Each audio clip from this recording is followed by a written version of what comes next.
Ravi this side. Welcome again. I'm from Learn and Grow channel. So today we are going to discuss a very important topic, source command. So what is source command and how we use it? So I have like lot of theory in my notes, but this will not be clear until and unless we start to learn the practical things, how the stuff is happening at backend. So let's go into the practical stuff, then I will revise this theory. Okay, so in Linux, what happen? Okay, suppose I have declared a variable a equal to hello. Now we have this variable hello. So the value of variable is available to us. But suppose I make a script test.sh, and in that script I want to try to play with this variable bin bash echo $a. So see one thing, if I execute this script, let me give uh, executable permission to it. So now you see when I execute this script, nothing is printed. But there was one thing that we want to print the value of a. So the value of this a hello is not visible inside this script. So how I can make this variable which is defined outside my shell script to visible to this shell script? Okay, let me do one modification in my script.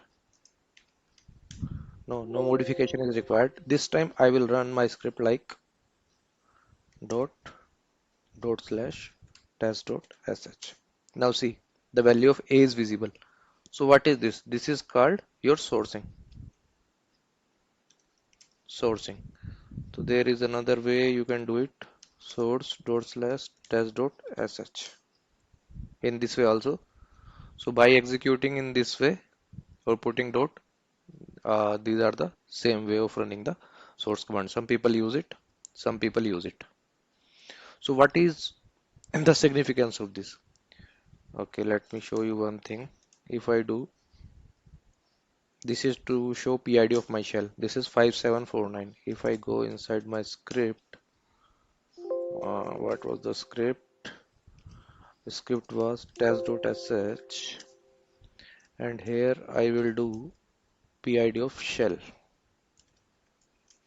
Okay, so here I have this, and so you see two different value. It means that this is different environment and this was different environment. So every time I execute a script, it create a new sub shell. So to pass the value from one environment to another, we use sourcing.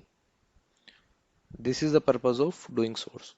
So when I do source, so it seems like that all the values that are present here are visible to this script, and it seems like these are local variable to this script you can play. Okay, let me give you one more example. Suppose I have a script. Okay, okay, what is the script?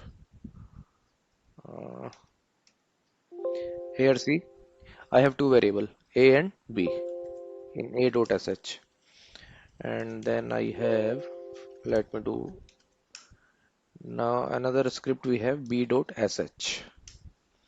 In this script, uh, let me increment it. So in this script, simply I am printing the value of a. So in a.sh we have a variable defined, but in b.sh there is no a variable defined. So whenever I try to run this script, first let me run a.sh. So we have value, but when I run b.sh, see, nothing is printed. Value of a is blank. So I want to do one thing, whatever the variable defined in my a.sh, I want to import them or source them. Import is not the right word. Uh, I want to source them. I want to transfer them to my b.sh. So I can do one thing. In my b.sh, I can put a statement, dot slash a.sh. So what is happening when you will run this step? So all the variables that were present in the a.sh will be now local to this. I can play with those variables. Okay. Now let me show you the script. So this is the sourcing I have done. Now if I execute b.sh, see it's showing what value, what variable are sourced by running this, and the value of a is 234. So I am able to see the value of a. Okay, let me modify these two things are visible if I, okay, now let me run b.sh. So those two lines were coming because echo statement was present in the a.sh. So this was the one scenario. So in current environment, whatever you are, where you are, if you wanted to source some values from some other program, you can use it. So it's very popular and it's used. Suppose you have, I will give you a example. Suppose you have 10 to 15 variables defined somewhere in a centralized location, somewhere in a file, and you want that your all the script should use those variables. So one thing you can do, like you can define those variables again and again in your individual script, or you can do one simple thing in your script. Just source that file. So whenever you source that file, the variable that are defined in the centralized location file, those will be available to your all the programs in which you will do sourcing them.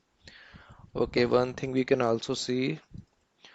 So it will basically uh, refresh your current environment, and if you do the source, it will bring all the values from the environment which you have sourced. Okay, suppose this there is my one file dot bash.rc.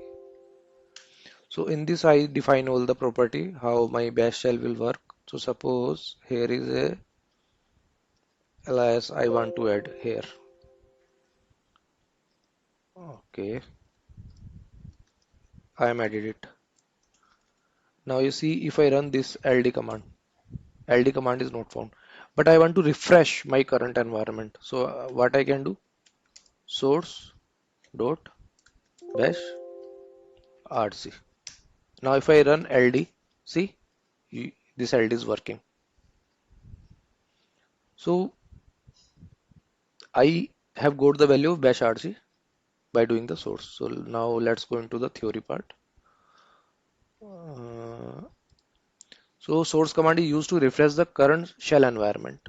The source command can also be used to import function into other bash script to run scripts into the current shell environment. As you see, running a script create an isolated shell environment. I have shown you, which is destroyed when the script terminates. In contrast, using source allows the content of the script to affect the current environment. Being aware of the difference will help you better understand the behavior of your script and how they can affect the environment of other script and your program. Okay, two notation I have explained you, source and dot command. And now let's take where we can use it in our live scenario. Okay, this I have shown you how you can update your bash rc file so that the changes or new alias you have defined in your bash rc will be visible to your current shell. Then source to execute a script in the current context. So there was some script, uh, script. So log name. One second.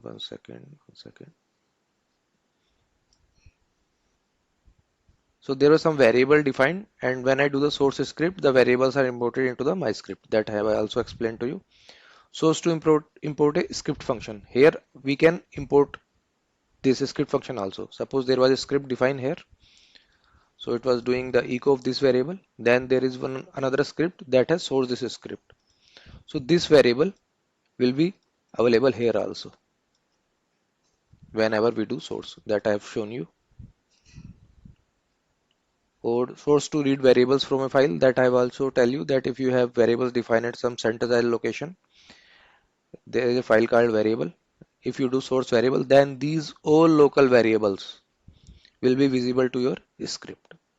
So this was the main important of source. I hope things are clear to you. If you like it, please subscribe my channel. Stay safe. I will come again with some more useful information. Thank you for watching. Take care. Bye.